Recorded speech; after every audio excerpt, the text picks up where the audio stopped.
তিনটে কালার দেখে সবাই বুঝতে পেরে গেছো কালকে তো স্বাধীনতা দিবস, তাই আমি কিছু না কিছু বানাতে যাচ্ছি। কিন্তু কি বানাতে যাচ্ছি চলো দেখে নিই। যখন আমরা স্কুলে পড়তাম তো ভোর ভোর ফুল নিয়ে চলে যেতাম, সবাইকে ফুল নিয়ে যেতে বলতো, ফুল নিয়ে যেতাম, ওখানটায় পতাকা উত্তোলন হতো, তারপরে আমাদের ছোলা মুড়ি দিত, তারপরে আমাদের লাইন করে রাস্তায় পুরো ঘোরানো হতো।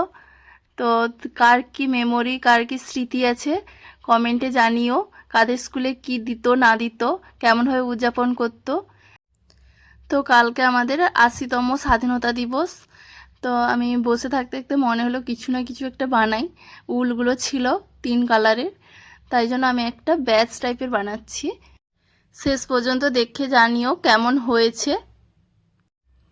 আমি যা পোস্ট করি, যেসব হাতের কাজের জিনিসগুলো, সব কিছুই আমার মায়ের কাছ থেকে শেখা, আর নিজের আগ্রহে নিজের ইচ্ছেতে শেখা। ইচ্ছে না থাকলে কেউ কাউকে কোনো কিছু শেখাতে পারবে না। তো হাতে খড়িটা মার হাত থেকেই পেয়েছিলাম, মার কাছ থেকে। তো আর বাদ বাকি ইউটিউব অনলাইন সব কিছু থেকে টুকটাক দেখে নিজে শিখেছি। তো যখন ভালো লাগে তখন আমি বসে পড়ি কিছু না কিছু কাজ করতে। তো তোমরা জানিও কেমন হয়েছে। এই যে একের পর এক কালার যোগ করে দিয়েছি, আর এই সবুজটা হলে কমপ্লিট। এই তার মাঝে এই যে অশোক চক্রটা করতে হবে, সেটা ভুলে গেলে চলবে না। তো আমি একটা সুতো দিয়ে সূচ দিয়ে করে নিচ্ছি।